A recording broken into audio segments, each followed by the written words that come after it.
Today, at 81 years old, I discovered something about my own mother that should have reached me much sooner. And the hardest part was not accepting what I found. It was realizing that I had spent a lifetime looking at my childhood the wrong way, judging old memories through the confused pain of a boy who was never given any explanation. My name is Martin Davis, and for decades, I believed I understood exactly who my mother had been. I thought I knew what her silences meant, what her absences were saying, and why certain parts of my childhood always left me with the feeling that something inside me was broken. What I did not know was that the story I had carried all these years was incomplete. What I found did not just change the image I had of her. It changed the way I understood my own life, the wounds I carried in silence, and the kind of man I became because of them. So stay with me until the end, because sometimes the truth does not just correct the past.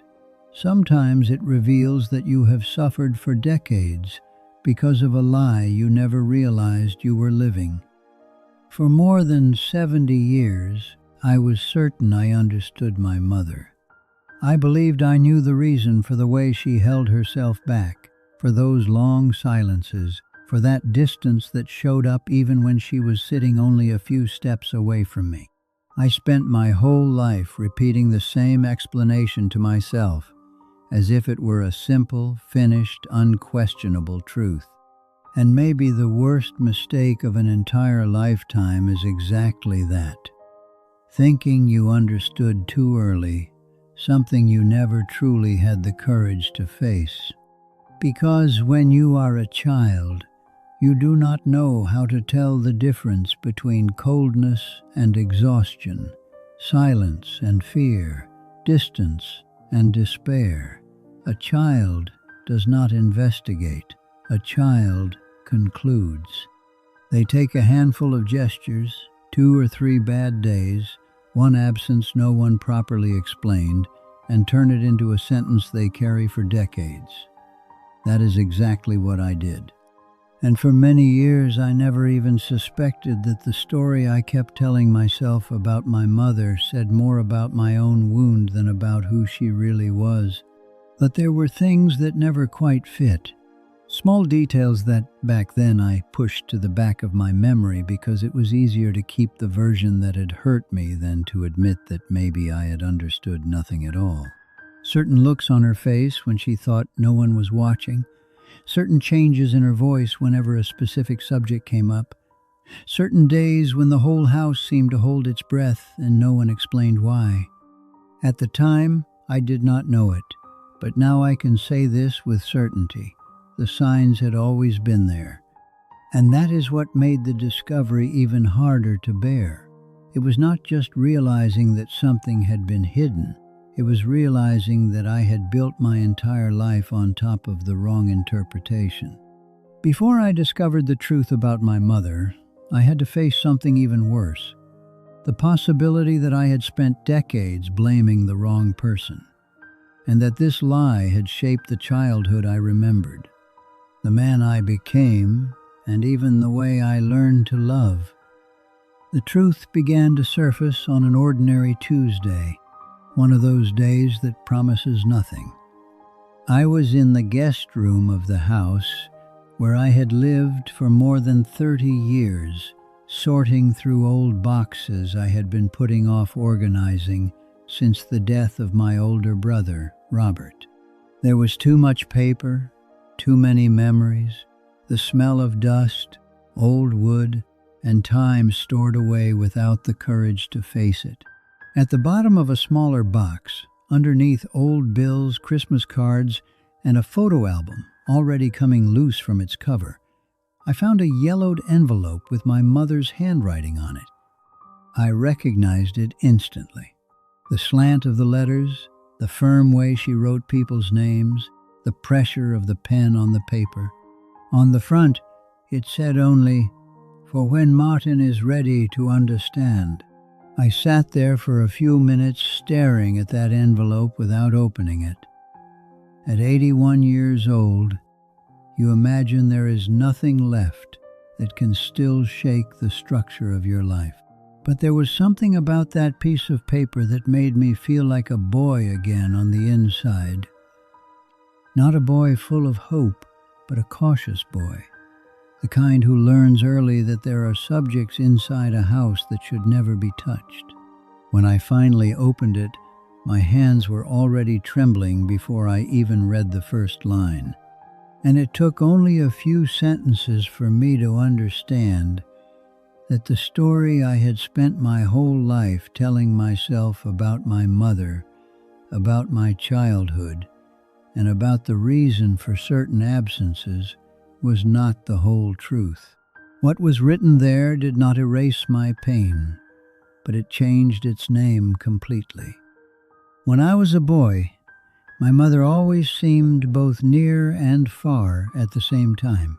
She made breakfast, folded my clothes, remembered small things, but there were days when her face seemed locked from the inside. I noticed the silence, the distance in her eyes, the way she could disappear even while still being in the same house. A child does not understand adult suffering. A child only notices change, absence, and coldness. For many years, I gave that feeling the only explanation a wounded boy knows how to give. I thought there was something about me that was not enough. I thought I was the kind of son who required care but did not truly inspire tenderness. Every time she shut down, every time she answered with exhaustion or withdrew for reasons I could not understand, I turned it into a verdict against myself. Over time, that interpretation became truth inside my mind. I grew up believing that my childhood had been marked by a quiet kind of rejection, the kind no one outside the house can really see, but that a child feels through his entire body. It was not obvious abandonment. It was not violence. It was not scandal. It was harder to explain than that.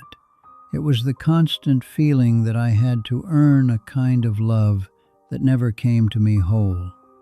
And the problem with a lie learned early is that it grows up with you. I did not carry only memories of my mother into adulthood. I carried the silent conviction that I needed to interpret every silence, anticipate every withdrawal, and blame myself before someone else could do it first. For decades, I believed I was remembering my childhood clearly. Now I know I was looking at it through the wounded eyes of a boy who never understood what was really happening. After reading that letter, I understood something that would have changed my entire life if someone had explained it to me sooner. A child does not know how to interpret an adult's suffering fairly.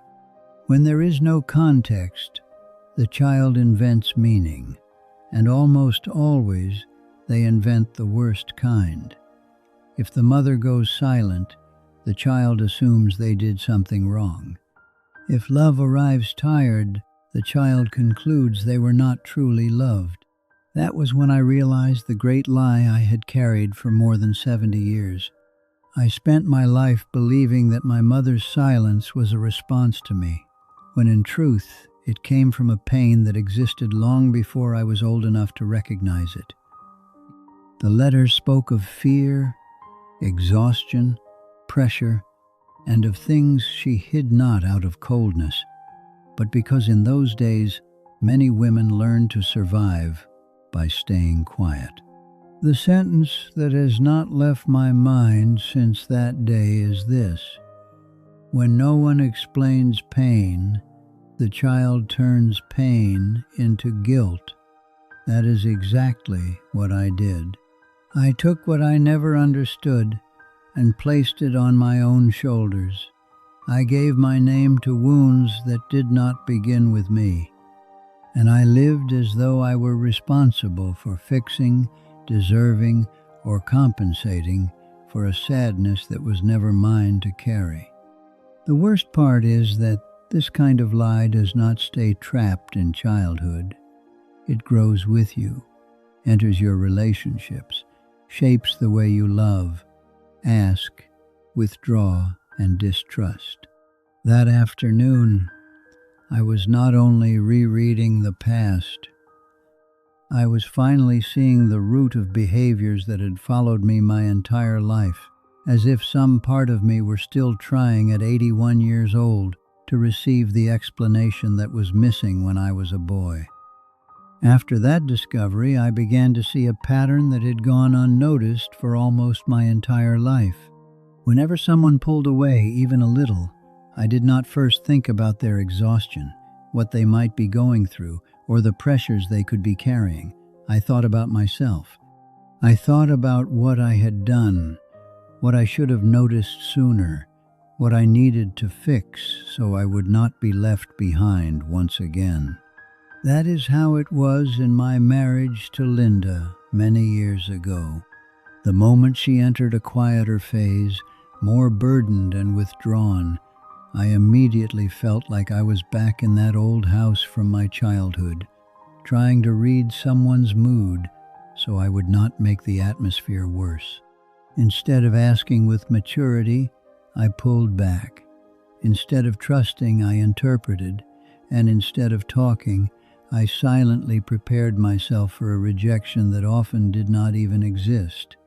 It was the same with my sons, Brian and Kevin, once they were already adults. If they took too long to call, if they were busy living their own lives, if they seemed less available for a few weeks, something old would wake up inside me. I pretended I understood, said everything was fine, but inside I felt the same old weight as always, as if every bit of distance had to be decoded before it turned into abandonment. That boy was still there.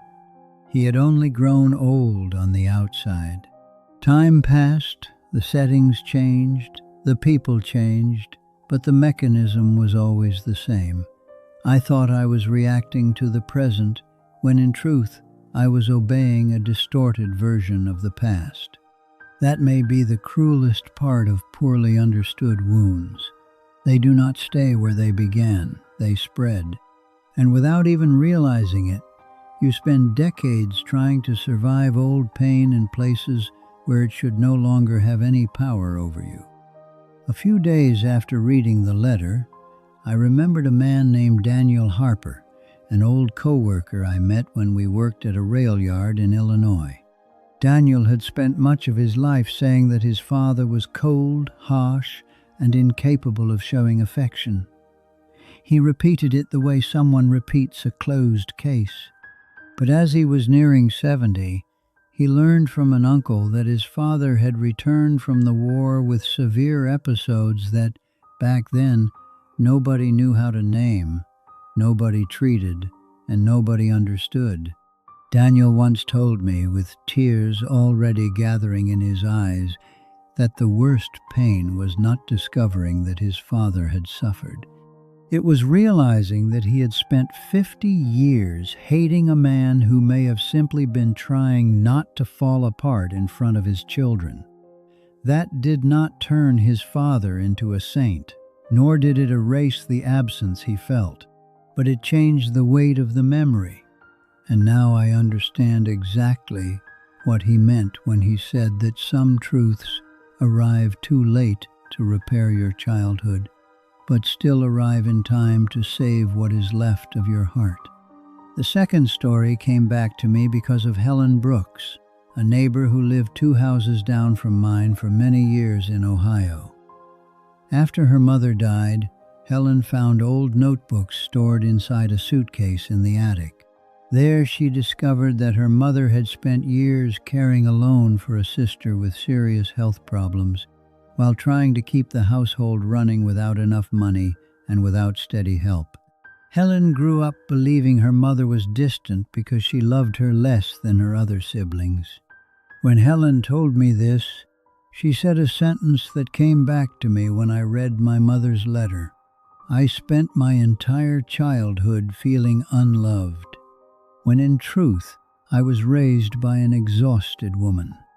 It struck me differently back then, but now it hits deep. Because Daniel, Helen, and I carried different versions of the same wound. We were not the only ones who confused silence with rejection.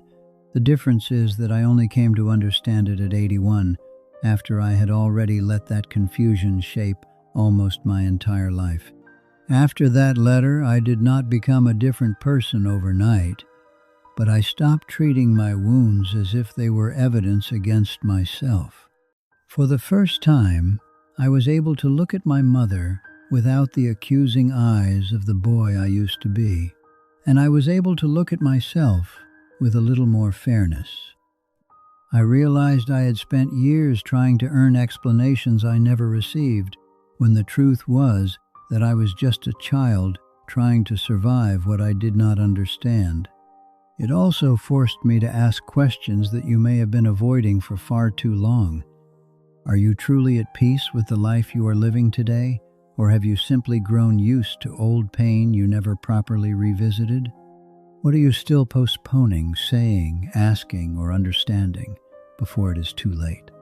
And in the middle of so many buried resentments, what is the one thing you truly cannot afford to let go of if you want to reach the end of your life without carrying the weight of a misunderstood past? I cannot go back and recover the childhood I thought I had, but I can still stop that lie from continuing to govern the man I became. And maybe you can do the same in your own life. Before your memories harden for good and turn into truths no one ever had the courage to correct. Today, at 81 years old, I understand that some childhood pain does not come only from what happened, but from the meaning we gave to what we were never able to understand. Discovering the truth about my mother did not erase what I felt when I was a boy, but it changed the weight I carried for decades, and that alone has changed my life more than I ever thought was still possible at this age. So I want to leave you with 3 simple things. Ask before you conclude, talk before silence hardens, and revisit with honesty the memory that still hurts you. Because not every old wound is what it seemed to be when it was first opened. If this story spoke to you, share in the comments what it awakened in you, and subscribe to the channel, because sometimes the truth arrives late, but still in time, to free the rest of your life.